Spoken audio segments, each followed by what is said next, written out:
There's always something about video games based on movie franchises that kind of makes us cringe eternally.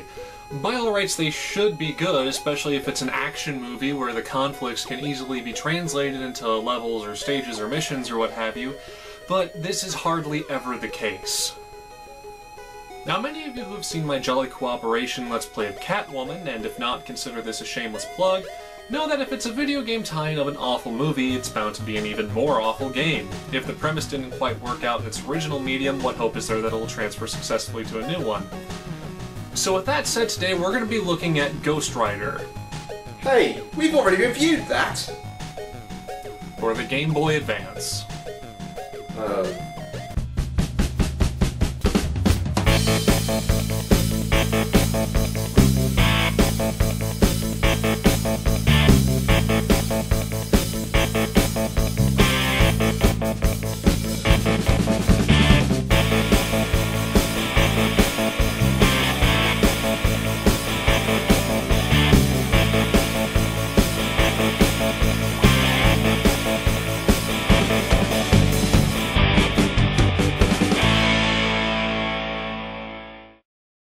Now, I have real mixed feelings on the Ghost Rider movie. In a lot of ways, I'd say it's actually pretty good, at least relative to Daredevil or Catwoman.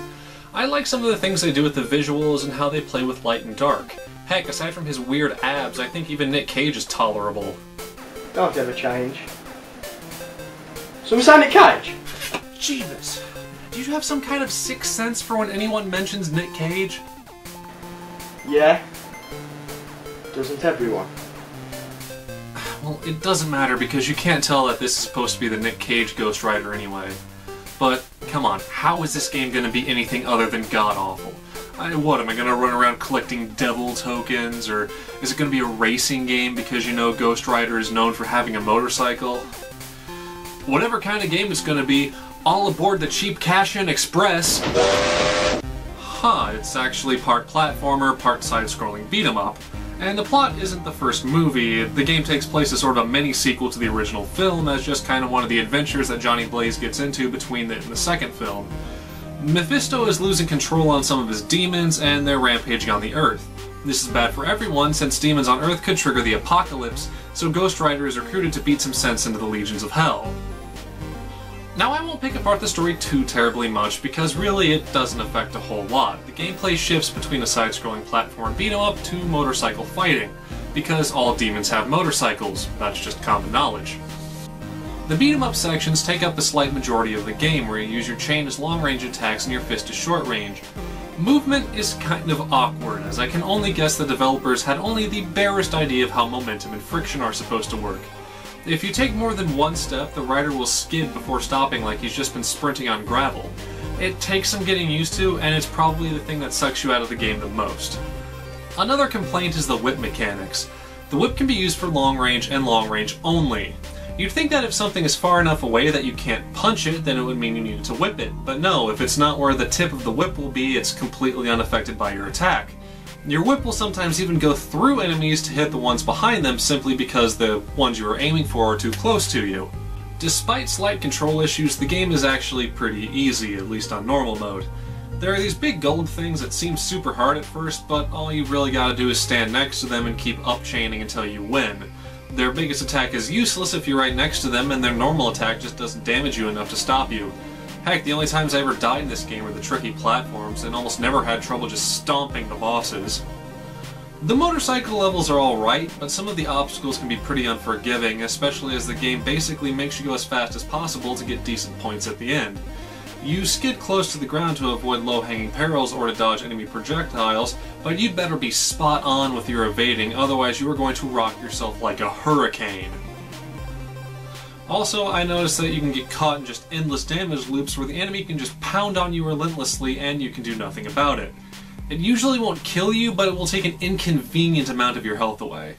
Now, I said I wouldn't complain about the story too much, but there is one point that needs to be addressed.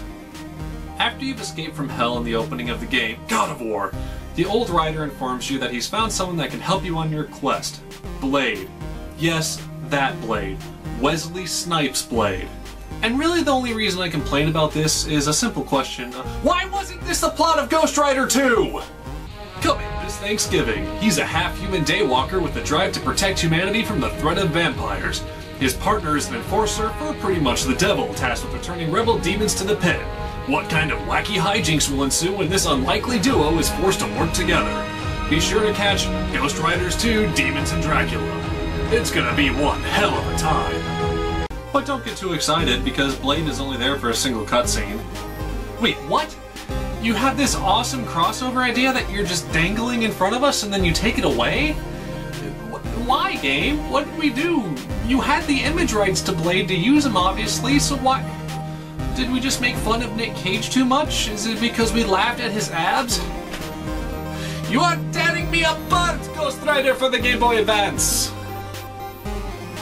On top of everything else, this game also throws in an RPG system. The points you earn from each level can be used to increase your HP, your mana, or improve the damage done by one of your attacks. You don't really notice it going through until some of the early boss monsters start appearing as normal enemies, which is when you realize that they're now far easier to beat. It's actually a pretty well integrated system. The different attacks are also nice and varied, each with a specific use that makes them actually, you know, useful. You don't just stick with 2 or 3 moves to get through the whole game like in, say, God of War. You find a time to use almost all of them. My favorite is the one where, if you find yourself being overwhelmed by enemies, the Ghost Rider can push his power level over 9,000 and go Super Saiyan for as long as his mana bar lasts, vastly increasing your speed and durability. Yes, I know that when Goku goes over 9,000 is not when he goes Super Saiyan. I did watch the show, don't complain about it. The platforming is challenging at times, but it's never really unfair, and I have to admit that the relative ease of traversing them goes a long way in avoiding breaking the game's flow. The game is also, well, fun. Sure, it can be a touch easy and some of the controls can be off at times, but it's actually very enjoyable to play. The motorcycle segments break up the monotony nicely, and there's even a variety of locations ranging from hell to a desert town to the top of a train to some kind of high-tech facility. It never gets too repetitive. The enemies are also pretty varied, with your standard attackers, shield enemies, flying foes, long-range demons. It's part of what makes you actually use the skills you acquire. And yeah, I was always driven to keep playing partially because I wanted to see and play with the new moves you get. I mean, the control issues you get used to after not too long, and I mean, I always wanted to keep going, but I don't get it. This wasn't a good movie, but this game is... it's not awful, and I don't... What's this? What's this? This isn't super bad. What's this? I thought I would be sad. What's this? I can't believe my eyes, I must be dreaming. Wake up, Mike, you're going mad. What's this? The story isn't awful and Nick Cage can't be found, and in the place there seems to be good gameplay all around. I'm really having fun here and I can't believe my eyes. It's like they took this concept and they actually tried. What's this? Right here? This is part RPG. How weird, but actually quite good. But how? It looks like they combined it with some things like with platforming in 2D, and I'm not ever getting stuck, so now correct me if I'm wrong. This doesn't suck, this doesn't suck. How could this be? What have I found? What's this? Oh my, what now? There's nothing really wrong with these demonic enemies. They are quite varied and exciting, and they keep things flowing nicely, and they help to build immersion. What's this? Controls are somewhat iffy, but they hardly break the game. Can I ever look at movie tie-ins quite the same? I don't know what to do here, I was sure this would be bad. Now YouTube's gonna flag me, even though this is totally within the realm of parody clause. This game is good, I find I cannot lie to you. I hope you are surprised as well. I think this game review is quickly wrapping up. I think that we've all had enough. Now here's what you should leave with that I think you ought to know. This isn't bad, this isn't bad. What is this game that I have found? What is this? The hell? Josh? Oh Mike, let's be adult about this.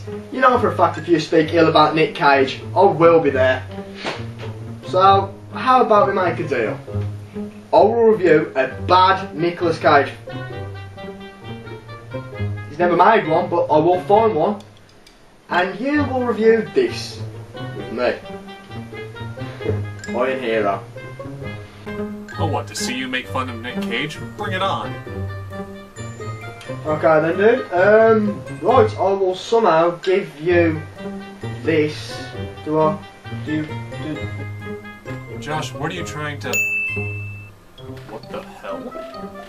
Oh hey, it worked! And even changed the DVD to the correct region. Yeah, sure, this can't be that bad. Can it?